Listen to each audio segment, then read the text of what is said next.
Good morning. Welcome, everybody. Hello, hello. From wherever you're tuning in, welcome. Thanks for joining this morning here. Hello. Everyone that's online, everyone that is on Zoom, thank you for being here. Good morning, miracle workers. So we'll start this morning with a grounding meditation, as we always do to start these sessions. They'll help us open our hearts and open our minds to the conversation that we're preparing to have here this morning. So find a comfortable space, even if you're walking or driving, find a comfortable space with inside yourself. And feel the support of the chair, the couch, the ground that's beneath you. And if you're able to, you can close your eyes and start to settle into your body. Take 3 deep breaths in through your nose and out your mouth. And with each exhale, just letting go of any tension that is in your body.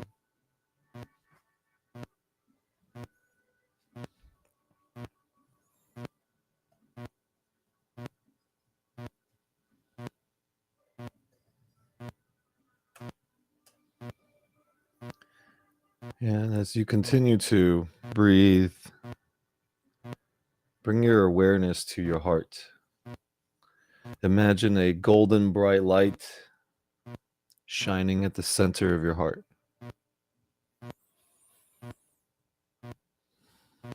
Begin to feel the warmth of it, the lightness of it, the love that wants to extend.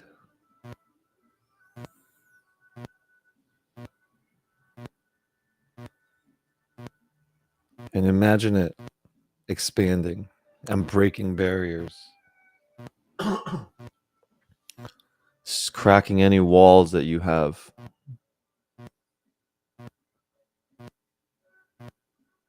As it fills your whole being.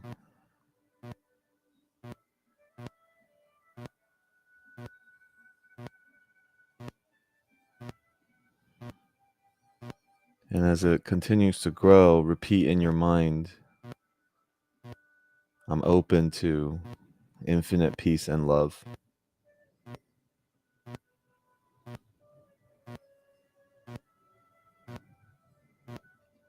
And allow the light to extend outwards.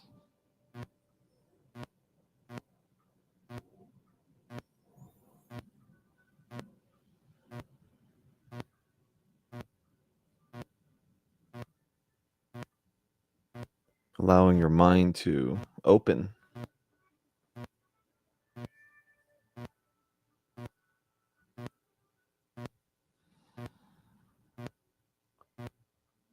On every exhale, just relax a little bit more, letting go of any tensions in your shoulders,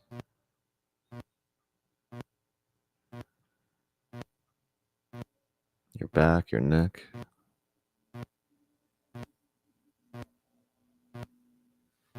And the contemplation today is going to be on the war against yourself.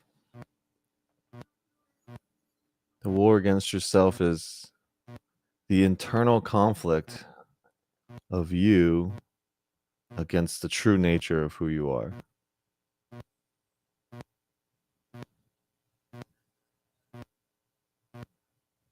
Who you are is not separate from everything else.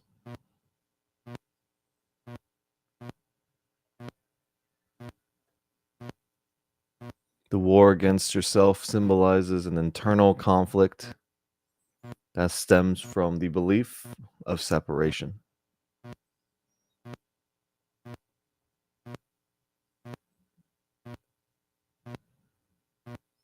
The perception of separation is referred to as sin, or separation in A Course in Miracles.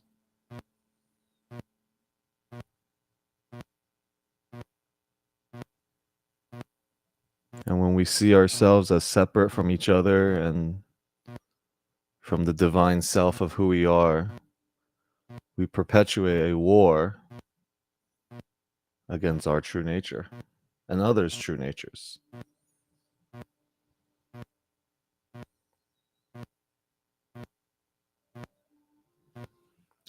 This eternal internal conflict is rooted in fear, in defense, in attack. It views other people in the world as threats to you, to the illusory identity of who you are.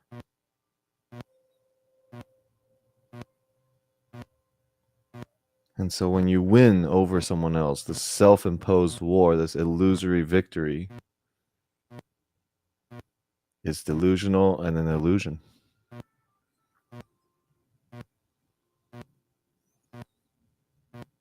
And the intention of this call is to bring us to a path of peace,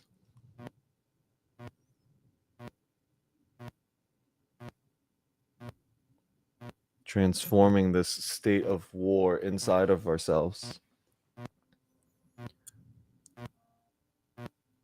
to embracing the reality of oneness,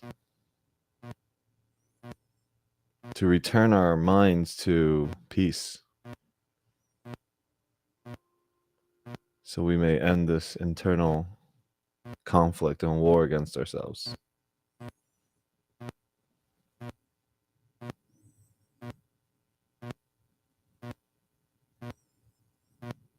And when we can break through these self-imposed barriers, we can return to peace, return to love, to the divine creation of ourselves. And so it will be, and so it is.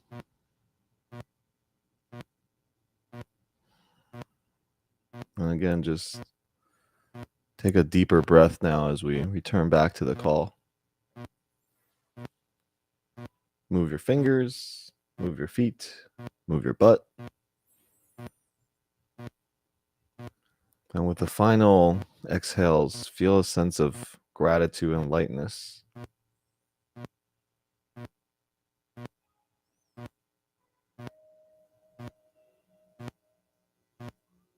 Thank you. Thank yourself for taking the time to dedicate this morning to this conversation and some inner exploration and contemplation. And we will begin our conversation here this morning.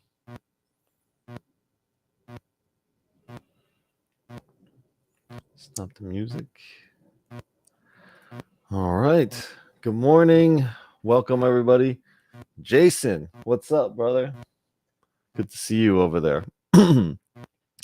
So we are live on my social medias as well. And there's some great people that I would love to see live here. But yeah, this morning I was reading the course. I was looking at, I was in chapter 23. And naturally, I was inspired to share this morning's session with everyone here. And this session really is it starts with the war against yourself. And it goes into what the course calls the laws of chaos. So I'll go over some things about the laws of chaos. The intention is for us to recognize the fallacies and the illusions of the ego. Okay, because this is really the core way in which the ego operates. And you can see, hopefully through our conversation here this morning, that you can see how you participate in conflict in the world and in your relationships. Because once we recognize those things, once we can see those things, it allows us to choose something different. We can transcend sin and shame and guilt and attack and move into love, to peace. And that's the name of the game for what we teach in the Course in Miracles. How do we bring that to our lives? How do we bring peace to every decision that we make? In the way that we react to life. Can we be so present that we react to life only recognizing the love and the peace that's in there?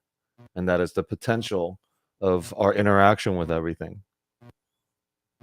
And that is to recognize that everything is love or a call for love.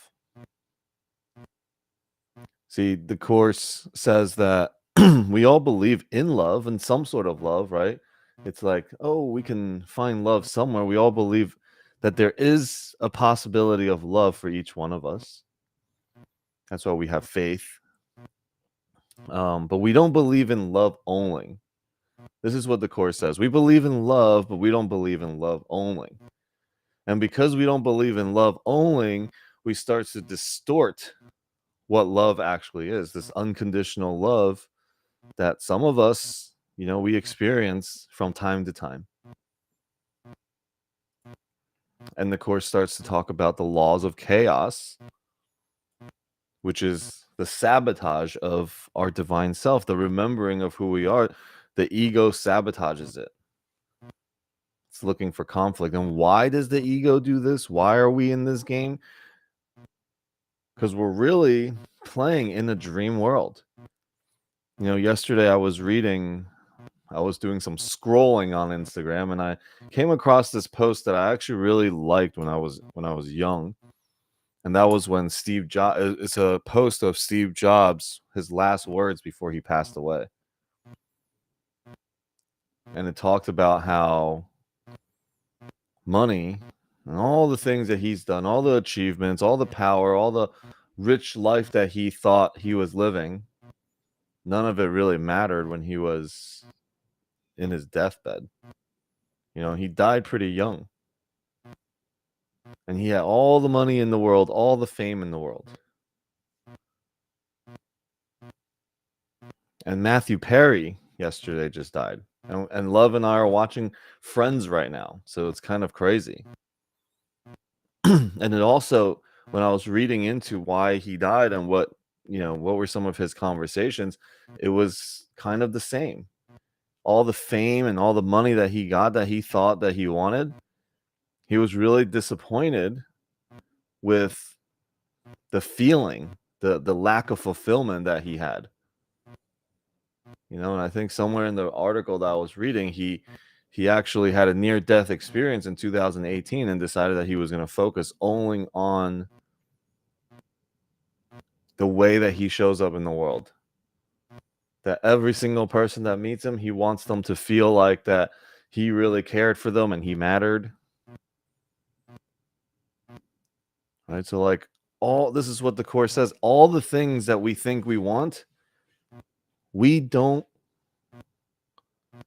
know. We don't have our own best interests at heart. That's what the Course is saying. We don't even know what that is.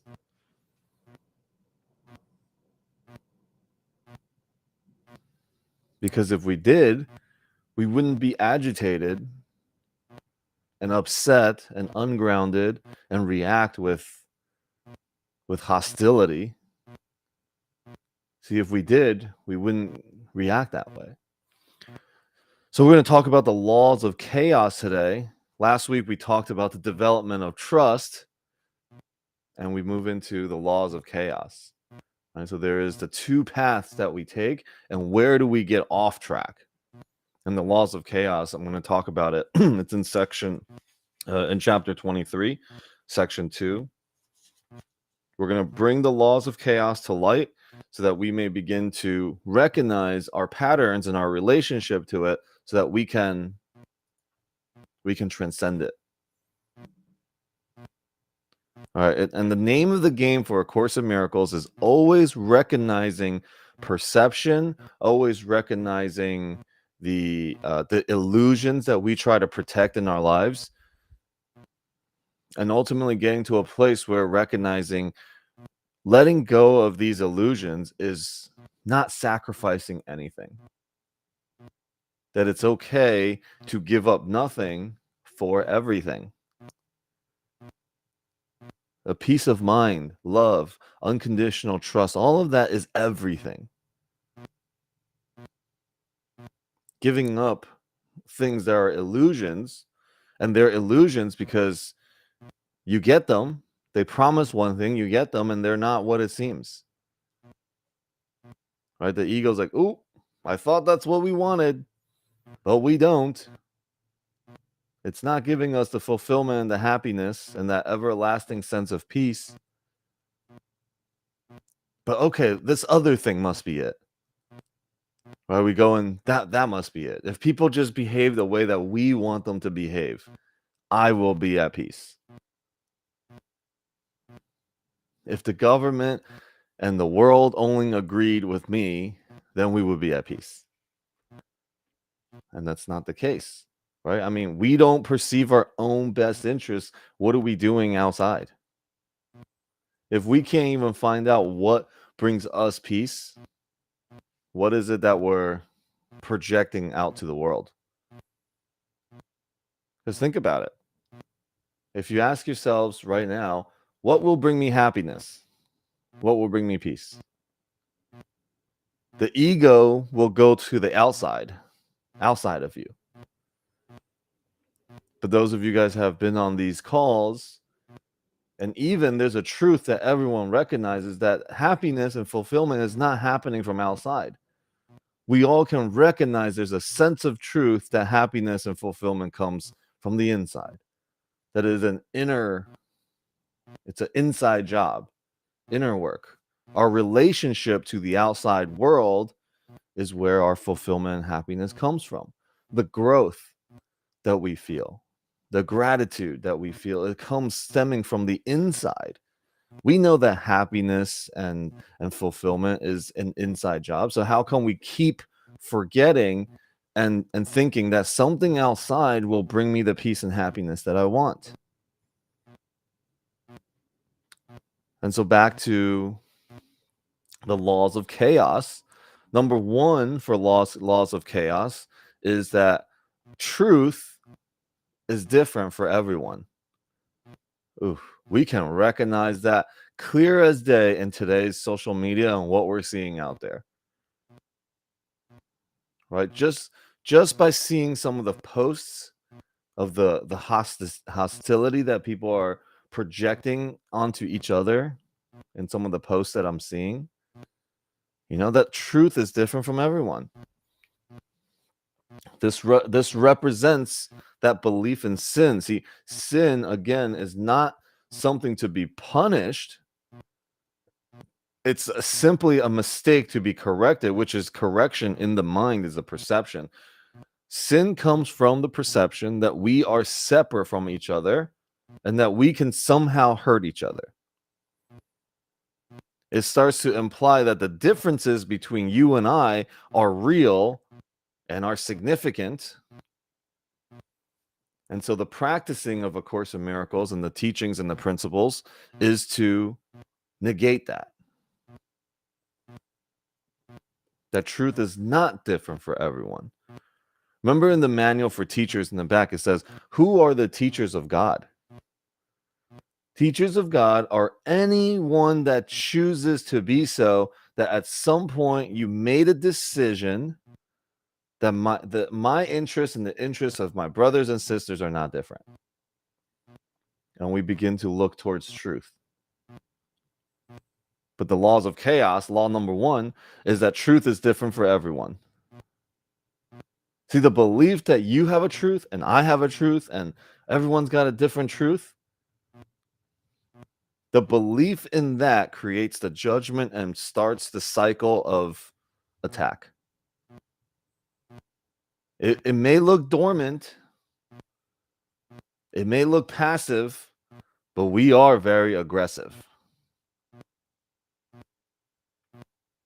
See, at best, the ego is unkind. At worst, the ego is vicious. And the first law of chaos is that truth is different for everyone.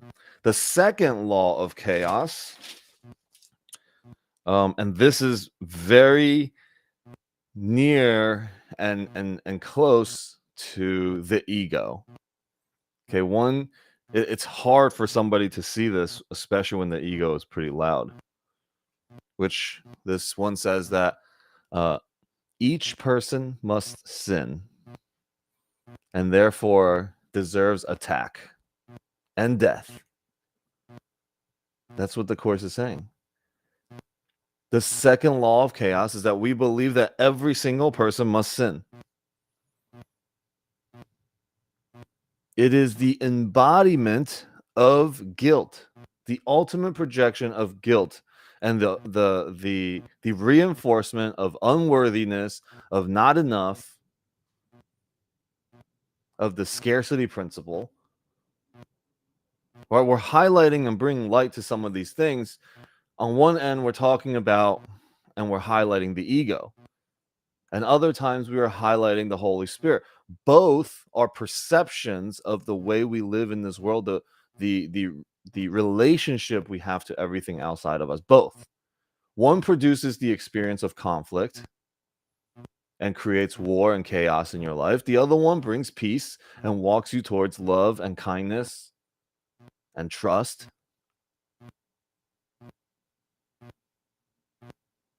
So the second one is that each one must sin.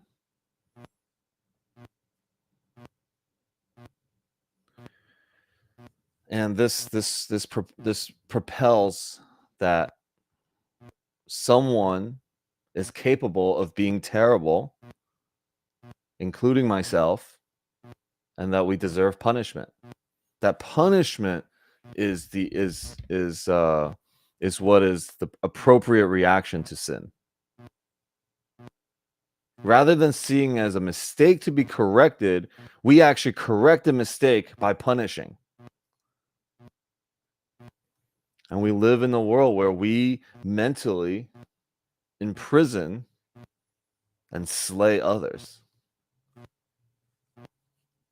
All right, most of us have gotten to a point where we were so angry, we completely lose sense of logic and reality.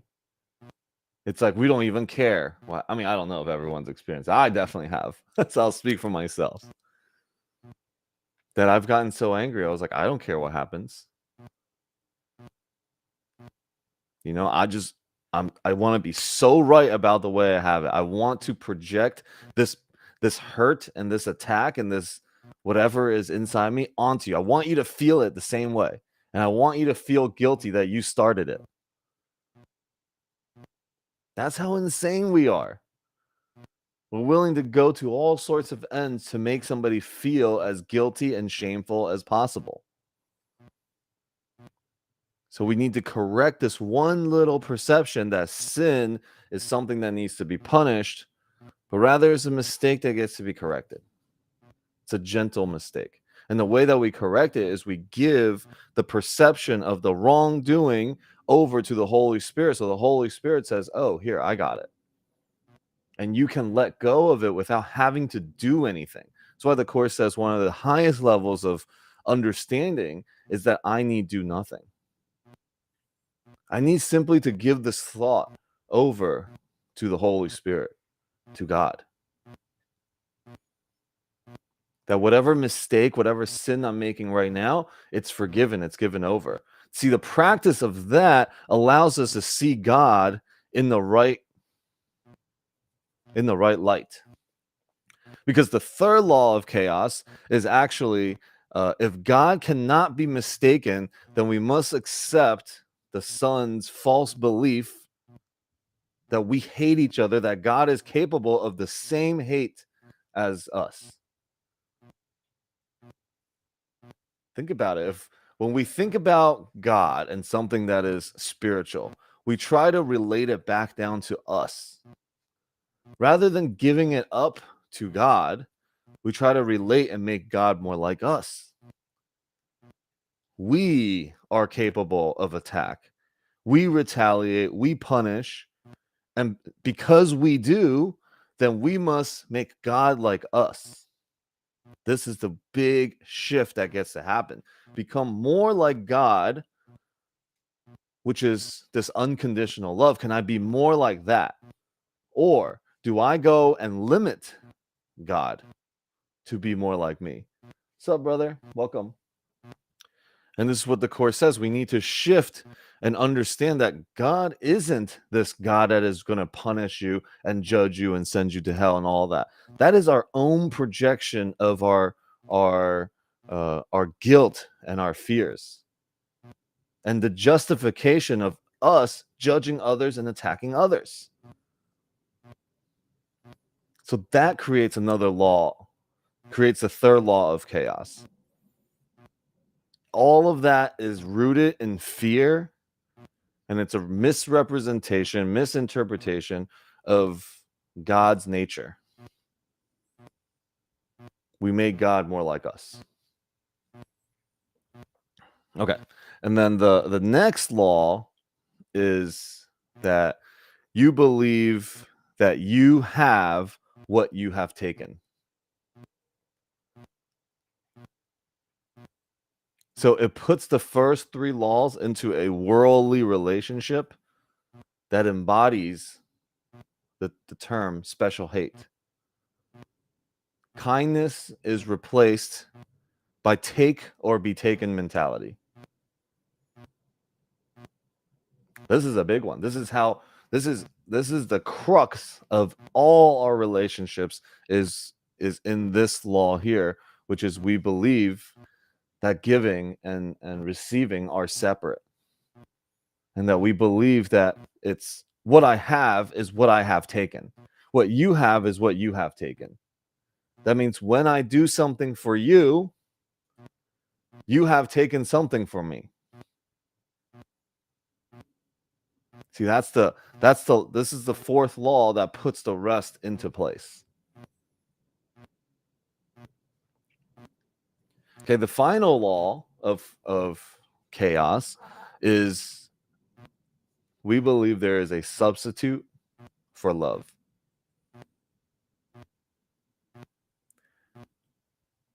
And this also extends towards worldly relationships. And this is the opposite of special hate, and that's special love. We substitute love, unconditional love, with fear, which leads to a bunch of destructive behaviors. And we try to reclaim this special love, and we see it in our relationships. Again, we need to look no further than the way we do relationships with others. This means love. If you do the dishes every day for me, if you wash my clothes every day for me, that's love. Again, I throw only things from my experience that I may be projecting a little bit. It's a form of love, isn't it? But if everything is love or a call for love, that means this is an inside job, where we look back again to the inside job of finding love and happiness and stillness, which is, it's nice if my clothes are washed and done, and I'm so grateful that it always is. Marlene. We all have these little things. If my partner does this, it means love. If he or she remembers my birthday and does a big celebration and surprises me, that means love. Oh, if I bring all the money to the table and provide as a provider this way, that means love. We've attached all of those things, and it's important for us to recognize that these are the laws of chaos. We are bound to create chaos in our lives when we operate from these things, when they're not being brought to light, when they just operate in the background. yes, on one end, we are practicing the development of trust and giving things over to the Holy Spirit, right? And allowing ourselves to like lighten the load of stuff that's on our shoulders.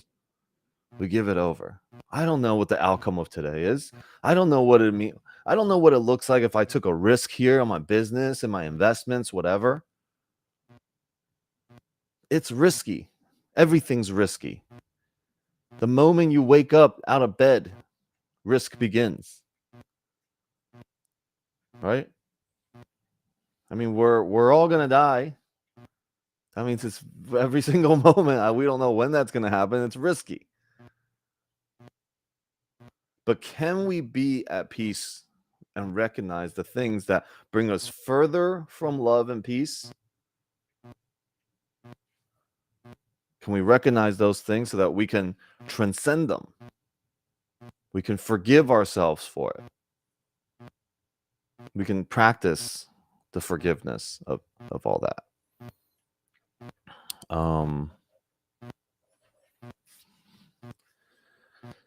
Or we practice the trust and giving it over to Spirit and recognizing, man, we're just walking and enjoying life. I don't have to worry about the things that I have no control over.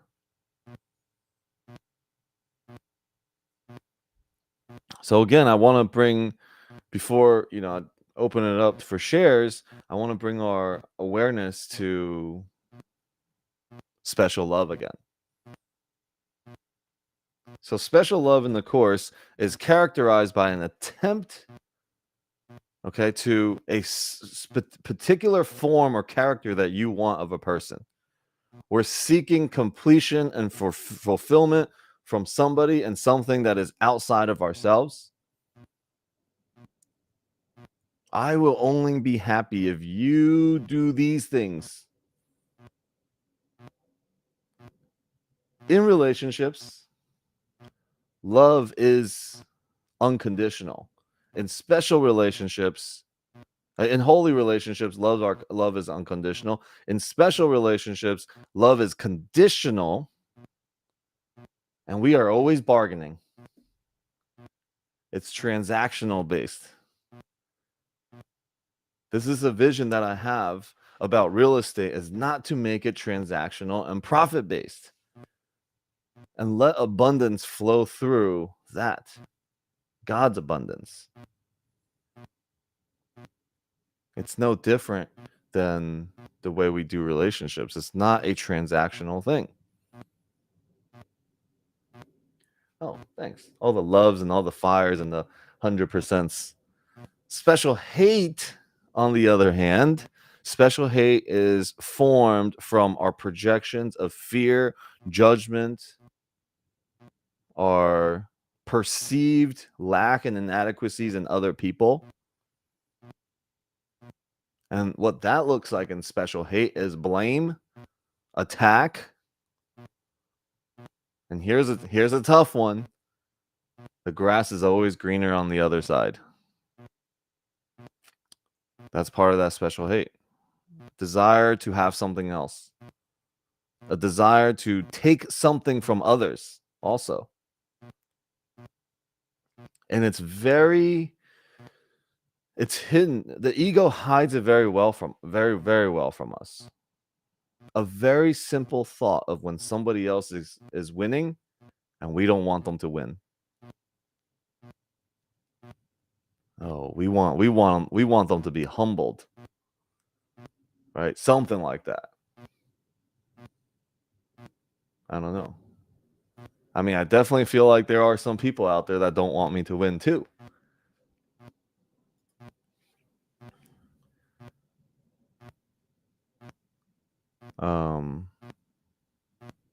Maybe. I don't know. I could just be making that up. So special hate and special love, these are the two scenarios in which we want to recognize this is how we demand, what we demand of relationships. And how do we come back to that?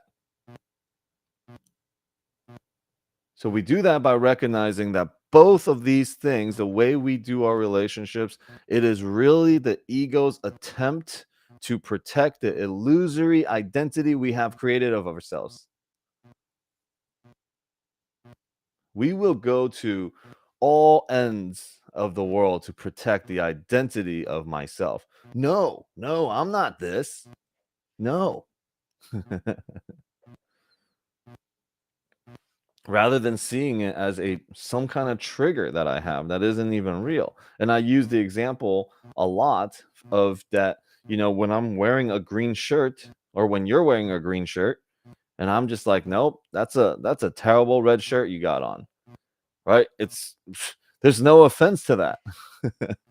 I'm like, dude, Jason, that red shirt that you got on right now is freaking terrible. It's so ugly. You have the worst sense of fashion. Right? I mean, there's not even an attack, and it actually makes me seem a little crazy because he's not wearing a red shirt, but you take no offense to it. Now, this is all our conversations are all like that. If you take offense, you're like, no, I'm not this. You're this. Oh, your shirt's ugly. Oh, could you possibly wear a tighter shirt? Oh, you go right back into defense and attack. But if we don't take any offense to it, it's like, yeah, okay, cool, great. And then we move on. Because we don't perceive it as attack. And for us is to recognize when we do that. The only game that we're playing is a game with ourselves. This is a one-way street. When we're doing the practice of A Course in Miracles, anything that is personal growth, one-way street. This is very important, because what the ego does is the ego will take what you've learned. Ooh, that sounds good. What Alex is saying about special hate and special love sounds good. Weaponizes it and attack others, because we start to recognize that others are doing it, and then we go into this correction mode, like they're doing something wrong. Anytime that we can possibly perceive an attack on us, okay, is first to know that I've already laid the attack on you. So we'll go back to that t-shirt example. If I'm like, your shirt is red and it's ugly, you had to have first thought that I'm capable of attacking. You've already attacked me in your mind to start. This is owning. This is owning the power of this transaction that is happening in words. Oh, if I see Alex as an innocent child, Christ consciousness, whatever he says to me can't possibly be attacking me. I'm going to look beyond the words, look through the physical world into the divine that is behind. That's the practice. That's the remembering and the forgiveness of shame, guilt, judgment. When we relinquish judgment, this is the practice. We practice through forgiveness, and we practice through the relinquishment of judgments. And through that, we start to train our brains and train our minds from the perception of the chaos and the war to an experience that is more loving, that is deeper in compassion and kindness. Yeah. Okay. I'll take a breather here. Thoughts from anywhere?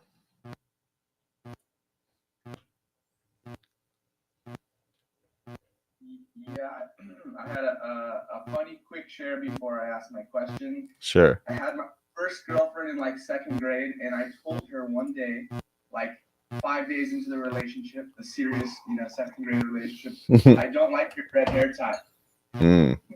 So, she got me, and her friend dumped me. I just thought it's funny because you said my name, said you don't like the red. Heard that. My question is, can we go a little bit deeper on how to transcend love? So it's not transcending love. It's kind of more like seeing what's already here. We're transcending our smoke screen that we've created. so that we may actually see and experience what love really is. And that takes the recognition, the transcending those things is to recognize all of this is illusions. Right? It's like you're walking through the room and you're trying to get to the other side, and there's all sorts of like 3D projections and holograms of stuff. They're all illusions. But you're like, oh man, I really like this one. I'm going to hold on to this one. This is the truth for me. This is what's going to bring me happiness.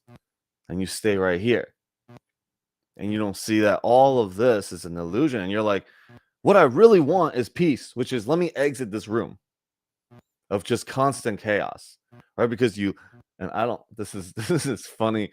Whenever questions are asked, like a picture goes into my mind. So we're walking through the room. You're holding on to this hologram. You're like, this is life right here. This is love. And then it disappears. You're like, oh, where'd it go? And then you're like, and the ego's like, oh, that one, go to that one. If you have that one, it'll be good. And you go over and you grab this other one. But the goal is just to navigate through all of this so that you can look at them, enjoy them, and then you walk to wherever life says next.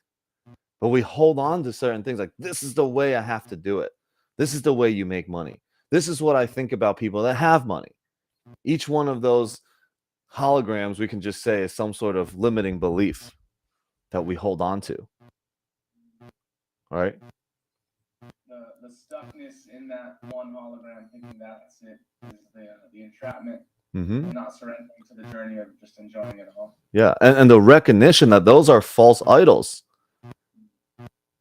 We created special relationships to something that doesn't need our special relationship. We're like, oh man, if I can just have this longer, I would be so happy. I'll be so grateful. It's so fun. I used to make deals with God. I'd be like, if you have this happen, I will be so nice to my sister. Like, what? Like, my sister has nothing to do with it. I'm like, I'll be so nice to her. I'll stop bullying her. You can count on that. And then I break my word all the time. So it's funny. Like, we do that.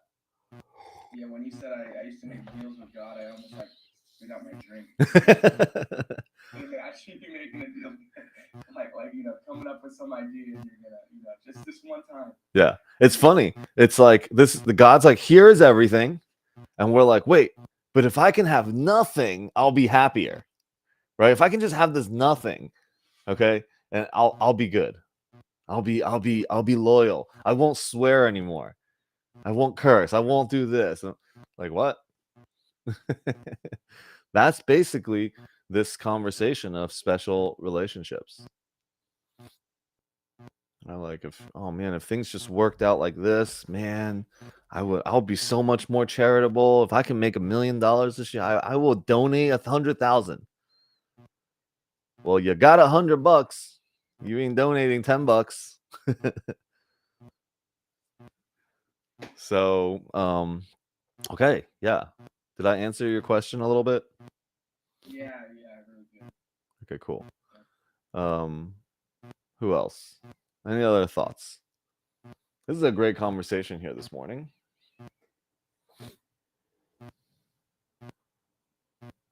Well, while others are thinking, I just want to say good morning, Vaughn, and Brooke, you're awful quiet. Brooke's always multitasking. Okay. No, it's just I'm tired, man. Yeah, it is early in the morning. This is an early gig. Oh yeah, it's Sunday. Sunday's rest day. You're not taking kids to school or any of that. No, they're sleeping, thank God. But no, I'm actually, I'm in a kind of slow mo. Even though I'm up early mornings around 6 a.m., you can't talk to me like the first hour. I'm so kind of like a zombie. Well, I'm glad we're catching you in the second hour. Exactly. That's why I'm talking to y'all. Nice. All right. What else? Good morning, everyone. So I had an experience last night in traffic, no less.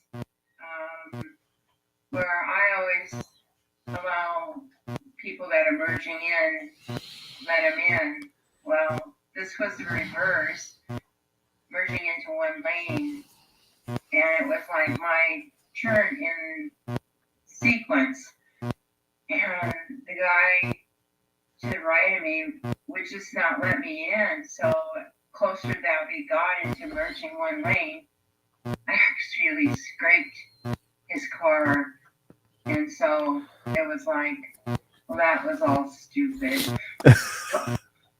Anyway, it's just like, okay, it was what it was, and I said, if you would had just let me in, and he just kept on inching forward, and it's like, and I should have just gave up. And I didn't. I was stubborn enough. It's like, if you would have just let me in, or if I should have just let him in. Right? I mean, that's the way we take the power back. We don't need, like, we create chaos and conflict that we don't even want. But in the moment, we want to be so right that we will go to all ends of chaos to be right about it.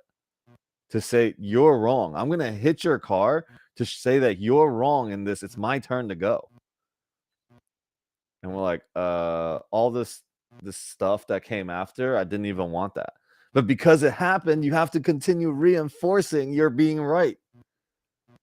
You got to justify why it happened, that I got to be right about this. But we can just take a step back and we look at it like, wow, that was insane. Where else do I do this in my life? And then we can have gratitude. See, this is forgiveness right here. We can have gratitude for this person being so stubborn. And then me causing this accident so that I can see where else in my life I do this. And then I learn from it and I shift, and my whole life is changed from that one moment. This is the possibility of every moment. That in every interaction, we have the moment of that changes my life. Me and one of my good sisters, Jacqueline, maybe she's here, maybe she's not, but if she hears this, we say this all the time. Not going to work for money. Work for you change my life. Work for that change my life. Because it's so possible. The smallest thing can happen for us. And if we really paid attention and allowed it to teach us, it would be incredible. I forget what was the Eastern saying that you can learn by sitting in front of a tree. You can learn I don't even know if this is a saying. I might have just made it up.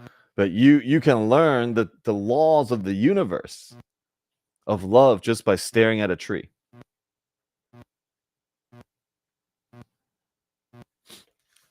Okay. So again, Marianne's year of miracles, flipped it open. Guess what's the first word I see? Chaos. It's crazy. This book is crazy. You guys notice how crazy this book is? So I'm going to read, every time we're talking about a topic. Every time we're talking about a topic, the freaking Marianne says something on it. She's like, I got something to say about that. All right, Marianne, it's your turn. Day 260.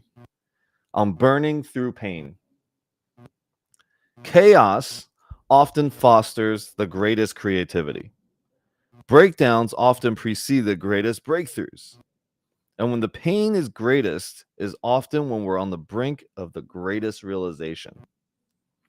The ego would prefer that we do not look directly into the darkness. It would not have us investigate our pain, for that is when we can learn from it.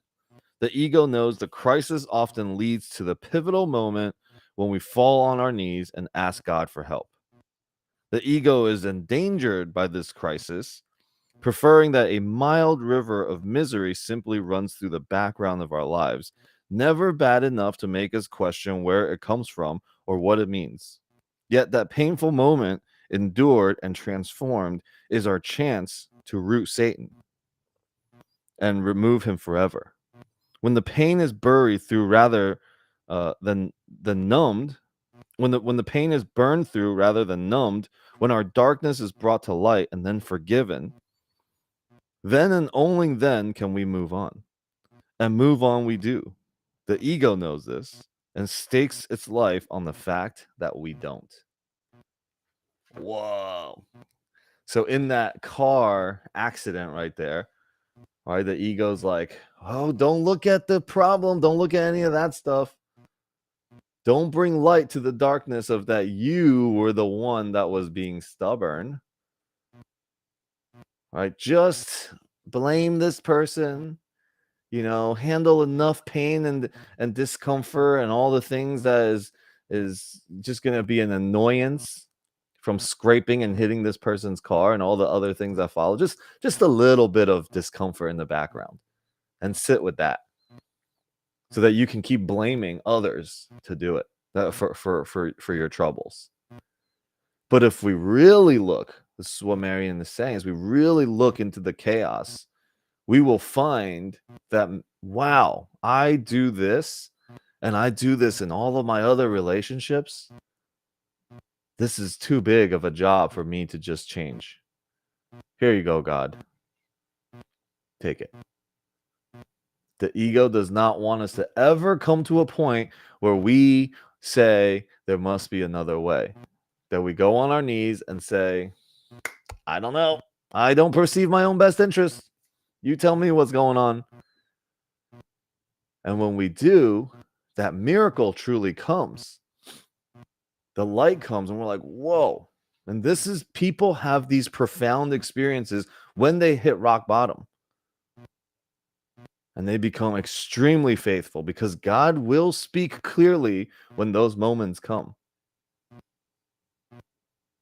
See, it happens for us every day in our lives. We just don't recognize it. We don't recognize how much we are loved every day. How much things are looking out for us. That we can actually drive right now. I'm thinking I always think this is crazy. We're driving on the road, on the highway, and people are just good, no matter what they are just normally good with following the traffic laws. Doesn't matter how bad they are, right? Everyone knows when they're going right, they hit the right blinker, that we drive on the right side of the road. There's an agreement for all of that. That God's also keeping us safe on the road. That it isn't just straight chaos. And all things. When something we think is not going right, we pray to be shown. Don't pray to get something, pray to be shown what the value of something is. Pray for clarity. All right. Okay. Any other thoughts? Any other questions? So I was born with a near-death experience. I was very close to dying with the umbilical cord wrapped around my neck, and it catapulted me on a very powerful journey of self-healing. And I feel like I have so much to learn, but I feel like I learned quite a bit in that initiation. And now my father is he is dying, and he is having his own healing journey, and I'm struggling with the feeling that I have like a whole list of ways that I could help him, and he's just resistant to every single one of them. He has his own journey, and definitely in a deep, another layer of my initiation to let go that I don't know what his healing journey looks like, even though it's someone very close to me who's suffering, that I feel like I have tools to help alleviate his suffering. There's so much I just don't know. Yeah. I'm just a child still learning, and it's like this delayering of letting go, of trusting someone's process in their own healing journey, and not always having to give the answer, even if you feel like you know it. Yeah, totally. That like needing to fix something, like this goes back to our beginning conversation. I don't perceive my own best interest, and I'm over here trying to perceive everyone else's best interest.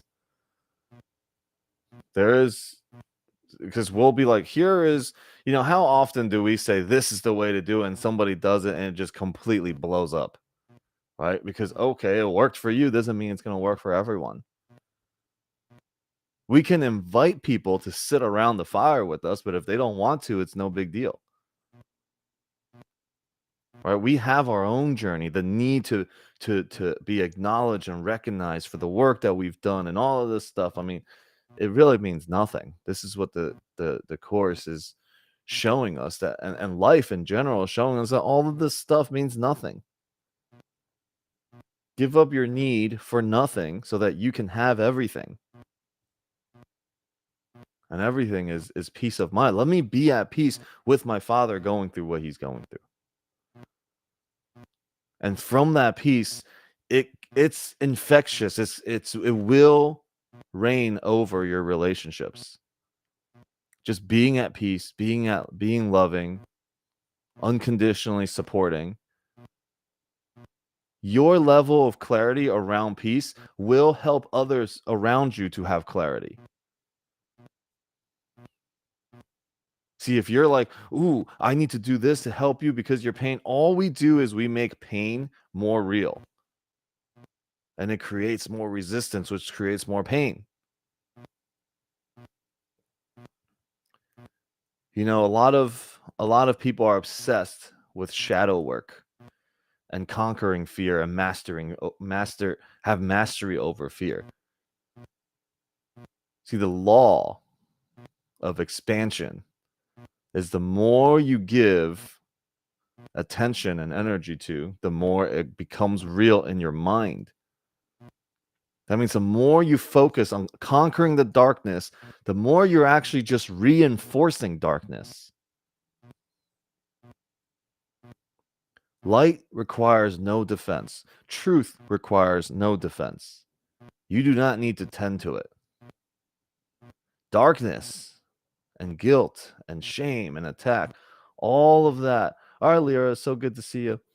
All of that requires you tending to it.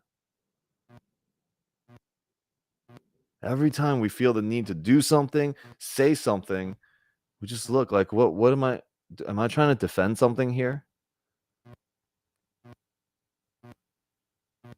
Besides on these calls and when I'm doing speaking engagements, I don't really have much to say most of the times because I'm just so aware of my own thoughts and I'm having enough conversations with myself. I'm like, oh, that was funny that you thought this, that you think you're going to go and help here, that you think they need some help. All right, so I have a fun comical thing with myself all the time. And I hope that everyone does too. As you guys start to just laugh at all the silliness of our thoughts and our attacks and our need to be right, we project a lighter energy out back to the world. We extend that love and that joy. Joy is the way to recognizing God's presence. Laughter.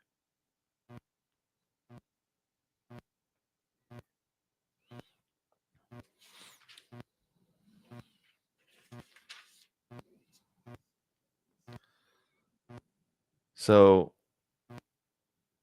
the Course also says that all the stuff that we're learning,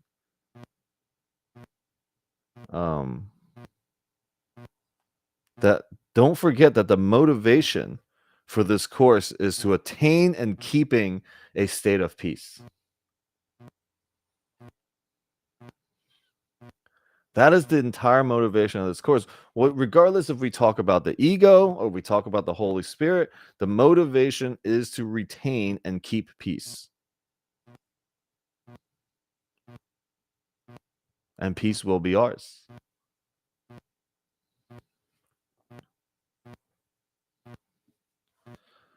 So what do we need? We need to question the things that we hold valuable.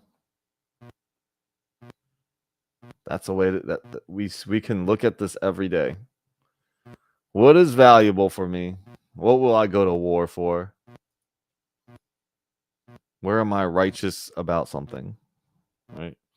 So in chapter 24, the course starts to talk about specialness as a substitute for love. Love is extension.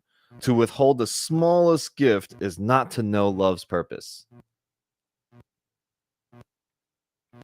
We are the masters of withholding and weaponizing withholding. Withholding information, withholding love, withholding kindness. We build this barrier so we don't have emotions around these things. So I was watching a movie last night. Nicolas Cage is one of my favorite actors. So I'm glad that he's kind of start making good movies again. I forgot what it's called. I think it's called The Retirement Plan. There's a scene where the daughter is like, he just killed 3 guys. And it's like he didn't even recognize that he did that. You know, he's so numb and cold to it. Is he a bad man because he doesn't have any emotions to killing and people dying around him? Yes, Gone in 60 Seconds is amazing too. But in the movie, he was he's retired, but he was an assassin for the government, been around to death, killed a lot of people. His daughter needed help, and these guys are coming after her, and he's killing them, and just like nothing's happening. And she's like, "Is he a bad man?" And then the other guy is telling her, "You know, when I was young, I was in the emergency room with my father, and then the doctors rushed in. The guy in the bed next to him had a heart attack, and they couldn't save him, and he died right there. And the kid, he was like, I was so shocked. But what I was more shocked was that one doctor said to the other doctor right there, 'Hey, what's the score to the Dodgers game?'" Right? I mean, are they bad? Right? So these are the kind of like shifts in perceptions that we all can have around everything.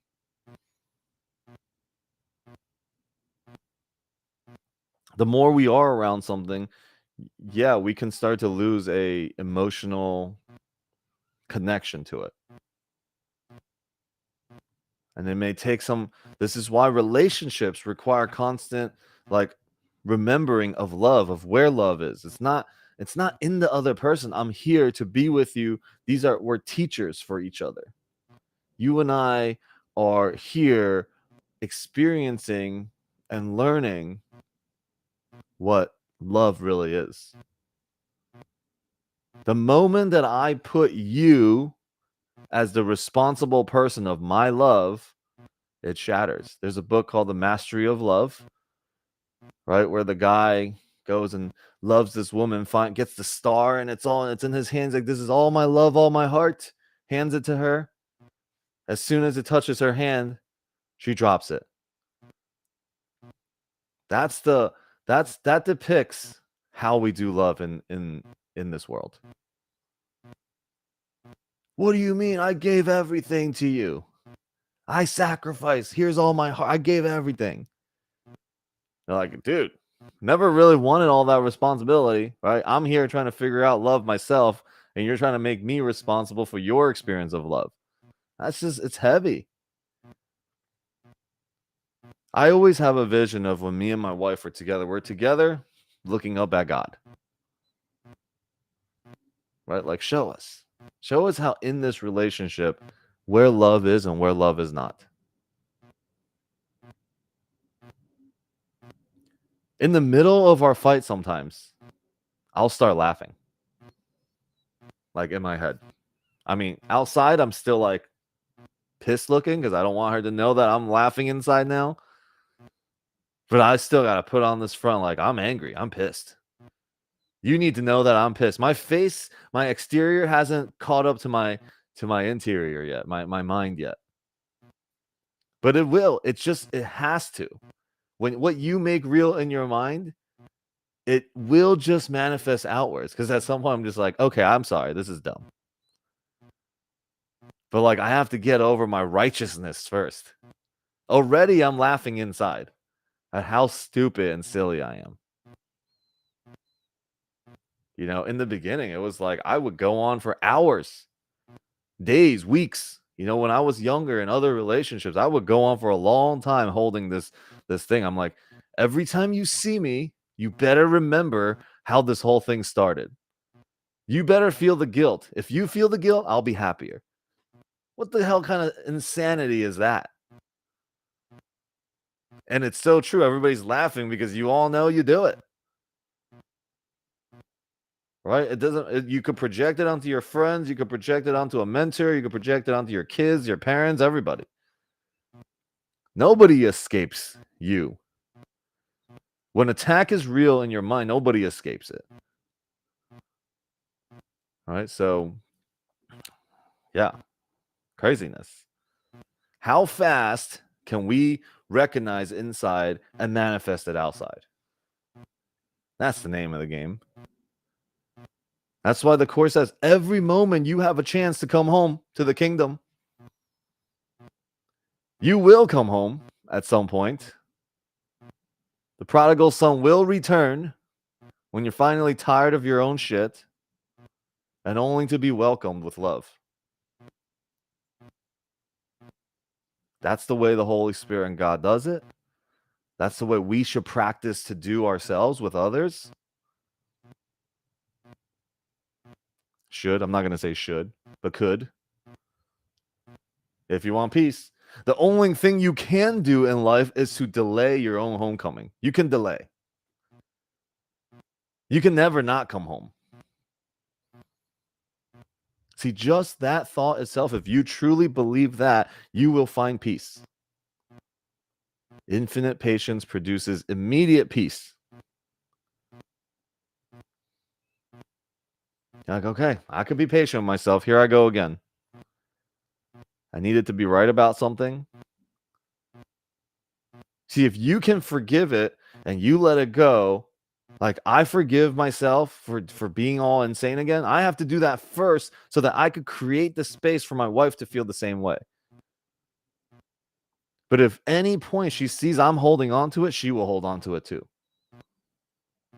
Because there is no separation. There is an energetic link that is attached to me and to every single person.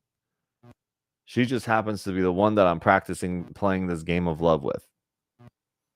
And then I go out to the rest of the world. I also play this game of love with everyone. I invite everyone to sit around the fire with me. Those that do, I'm extremely grateful. And then you go off doing your own thing. I go, hey, just come back soon. See you later. And then you come back. I'm like, welcome. All right, that's how I do my life, because I don't need the attachment of it. It's a practice. We can practice with everything. And it's fun. It's fun. There's so much comedy in it, at least in mine. All right, at one point, it used to be dark. I used to think about all the dark shit. Now I just think about how funny all the dark shit is. All right, so okay, what are you guys hearing? What's going on? I did lots of smiles, lots of laughters. I want to know. How did you actually move from that? You know, everything's dark and things are lighter. It's every event you have a chance to give it over and recognize how silly you were to hold on to it. We need a lot of practice of that. This is going to the gym, right? We're like so out of shape of going to the gym. We can't expect the one time we came back to peace to just call it that. It's an every moment cultivation practice so that we can it becomes second nature. We no longer need to oh my God, what word am I looking for?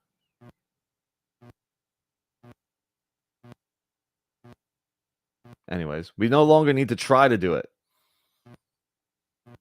It just becomes a second nature as we keep practicing. Driving a car. How come the first time we drive a car, we're just so focused on the steering wheel, so focused on the road? Now we could be like driving with our knees and on the phone and eating at the same time. Because like driving, it's just, and I've driven on this road so much, and you know, it works. Yeah, but it's because we drive every day. We have so much practice. It's second nature. And it's the same thing here. It's the practice of forgiveness, recognizing I'm crazy, I'm judging. Here I go. Let me give it over again. And Nerissa goes, think about how many more push-ups you're going to have to do in March. All right, listen, man. Let's go. In March, get ready. Whoever is coming to our 360 conference, we started a ritual of a push-up challenge at the end. So currently, I have the belt. Oh yes, Jason was there. You were there for it. Did you participate in it? I forget. Were you doing it? You did. All right, it was fun. It was so much fun. Abdul actually hit up my trainer and was like, "Hey, I need to get my push-up game on." I've been doing it. I've been working on it. So you guys, I let's go. I did the first one, the warm up. I did 61, and the second one I did 85, and then everyone quit.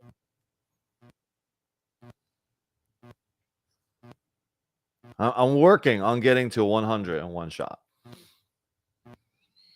But I ate 2 pies of pizza yesterday, so I don't know if that helps. You know, one bro, Ernesto, it's okay, man. It's okay. You get a shot in March. We have videos. I don't do half push-ups. Mine are full. Chest hits the ground, bam, all the way up. You know? Cool. What else? What else we hearing here? Okay, so we left off with love is extension. To withhold even the smallest gift is not to know love's purpose. Love offers everything forever. If you hold back one belief, one offering, and love is gone because you asked for a substitute in its place instead.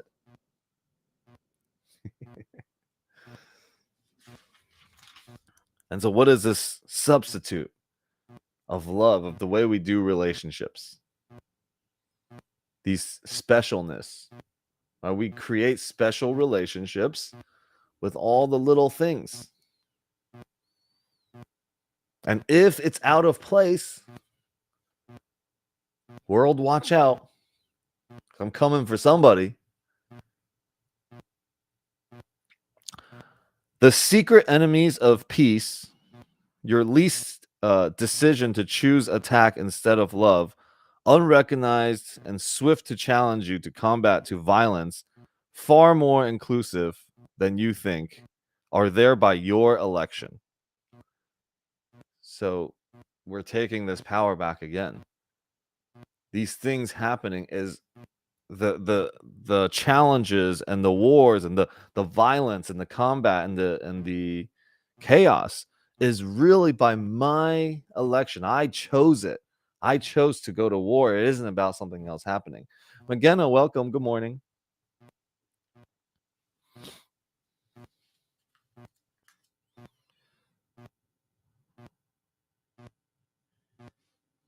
Okay. So let's see. What else? More into specialness, right? We're highlighting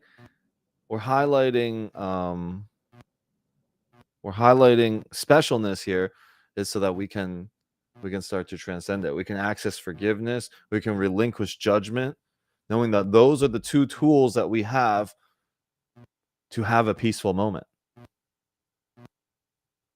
Okay, so the Course says comparison must be an ego device. This is one thing where we compare ourselves all the time. But why? Comparison must be an ego device, for love makes none. Specialness always makes comparisons.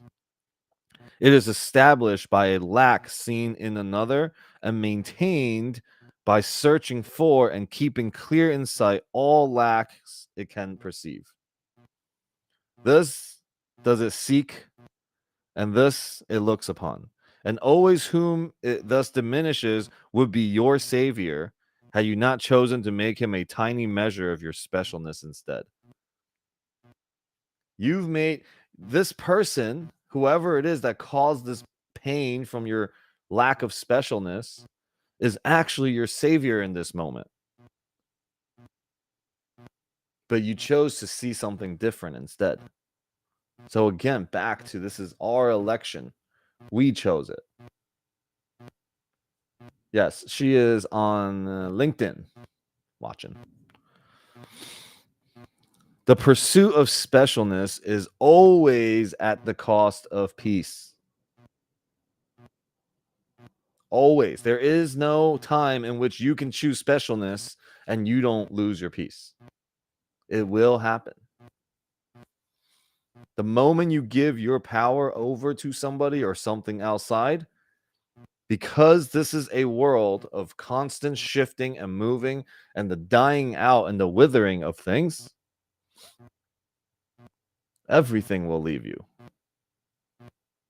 Can you be at peace with everything leaving you? That is the question of the day.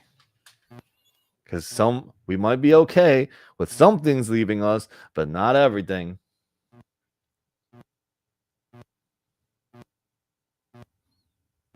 One of my good friends, he's a really good brother of mine, Michael DeSanti. He wrote a book called New Man Emerging. There's a chapter in there that says keep death close. What does that mean? Keep death close. It means multiple things. It means to be grateful for what you have now. It means to recognize that everything changes. Yeah. Treat every day like it's your last. What would you do if you knew death was close? How would you handle this relationship? How would you respond to this person's so-called attack on you? How much energy will you put into things that mean nothing?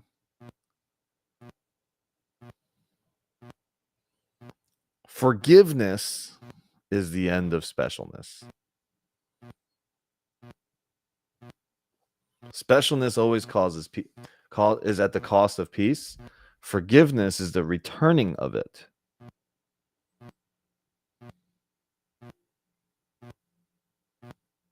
Forgiveness is to release all illusions. And that is why it's impossible to partly forgive. No one can cling onto one illusion and still see yourself as sinless, for you hold one error in yourself and all of it is gone. See, there's just great practice for us every day with every person we come in contact with. Every opportunity to practice the letting go of things that we hold on to. Recognizing where we withhold love from others.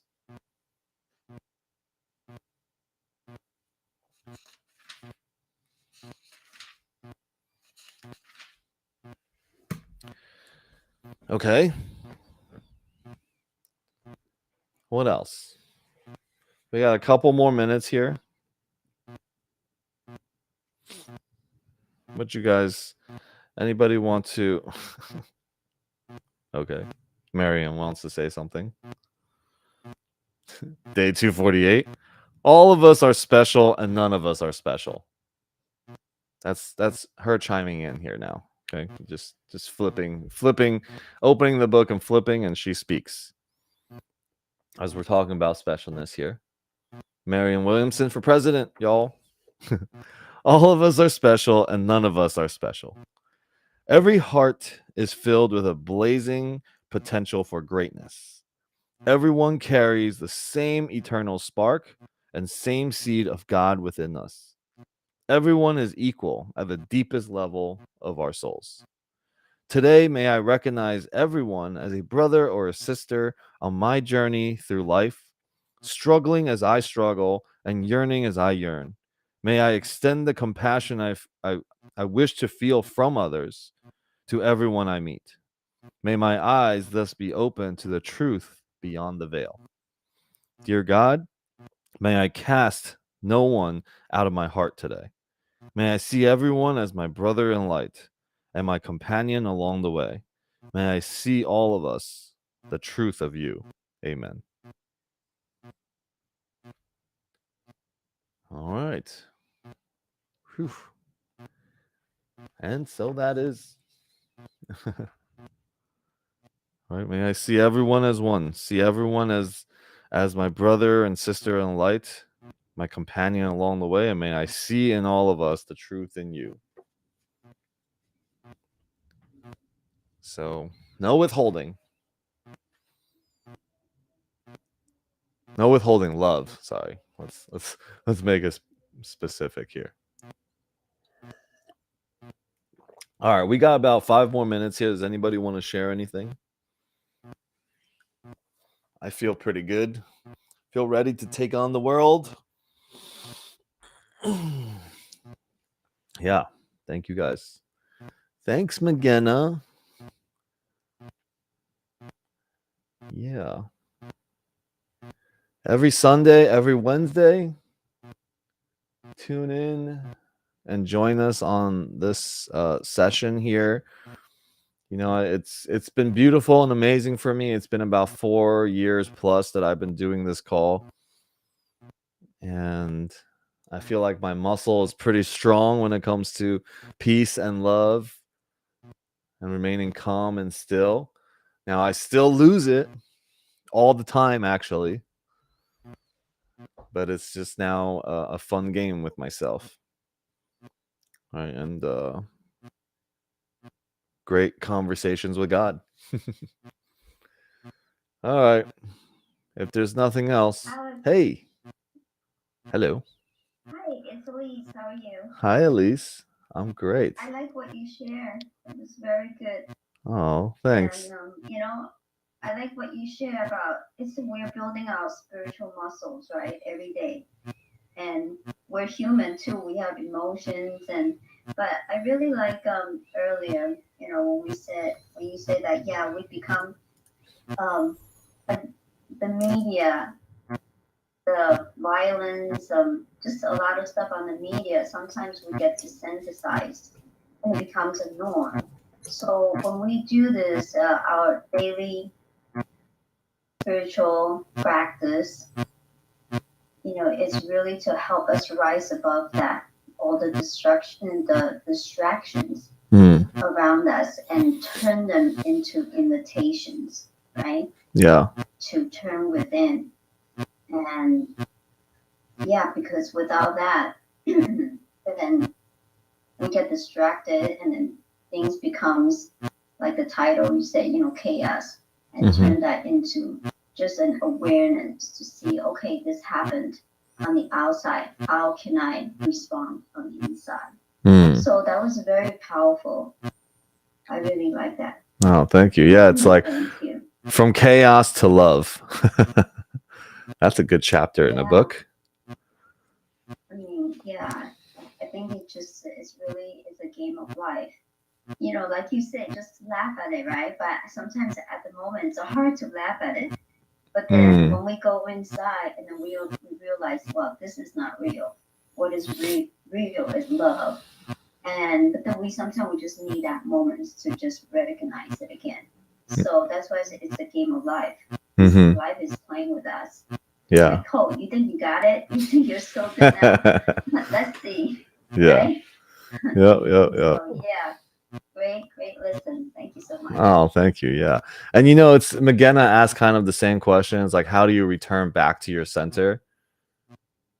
You return back to centers to recognize that at the center of who you are is your divine God self. Yeah. And you return back to the recognition of that God divine self. If you recognize it in others, you will recognize it in yourself. because there's no separation. You recognize it in yourself, you will recognize it in others.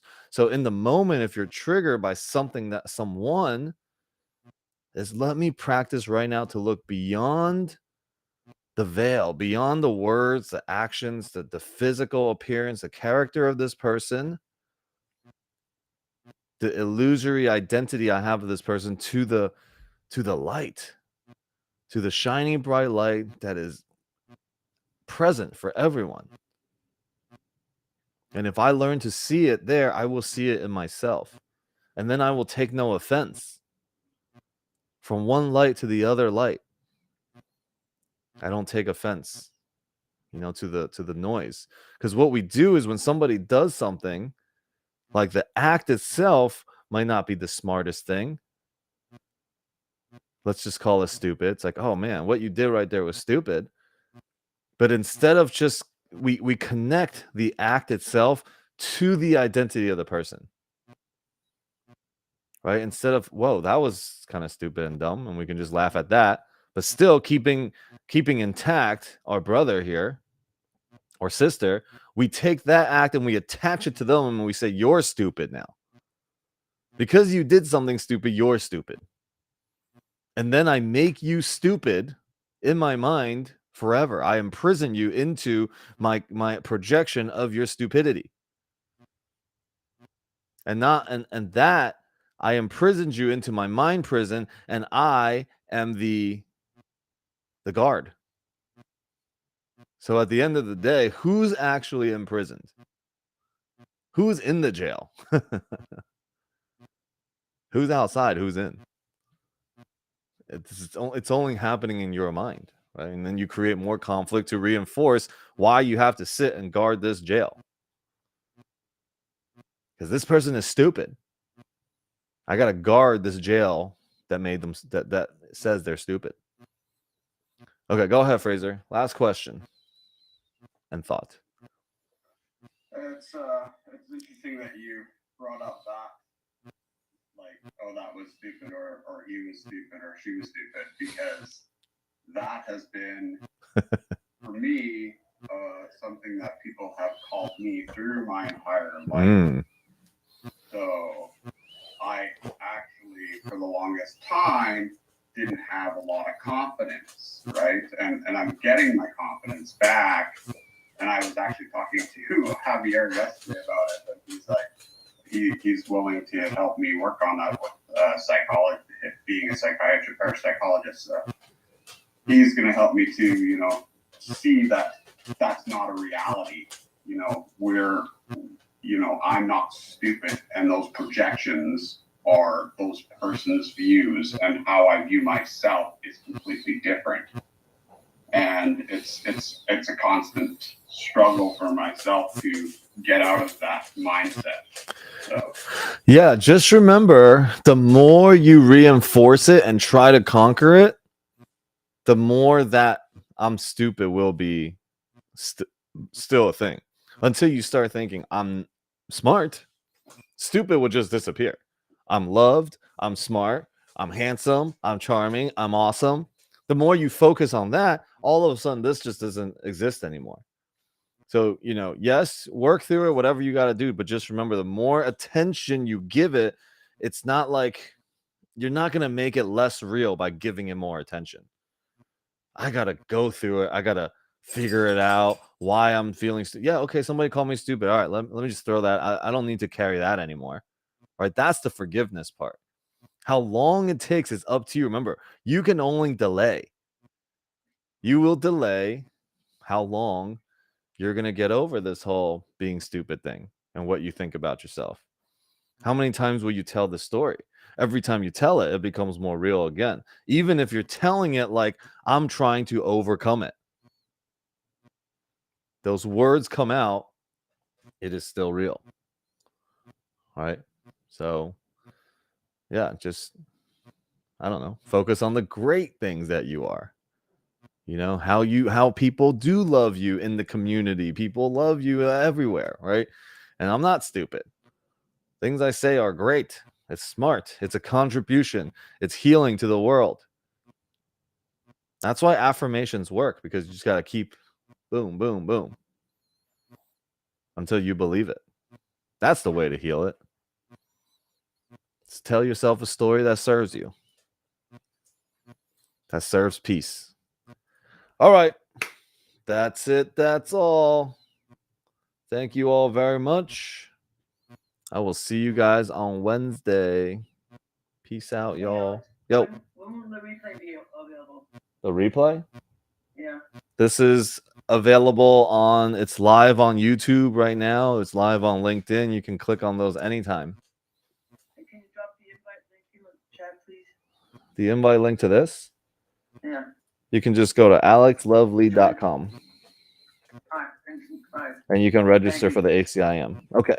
I got my sister on this call for the first time ever. And I feel so blessed. That's Adrian there. Shout out to her. And Adrian, welcome. It's taken almost 4 years to get her on a call, and so I want to make sure she joins all the chats and everything.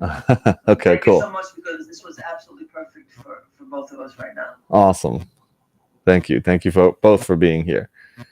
Okay. Well.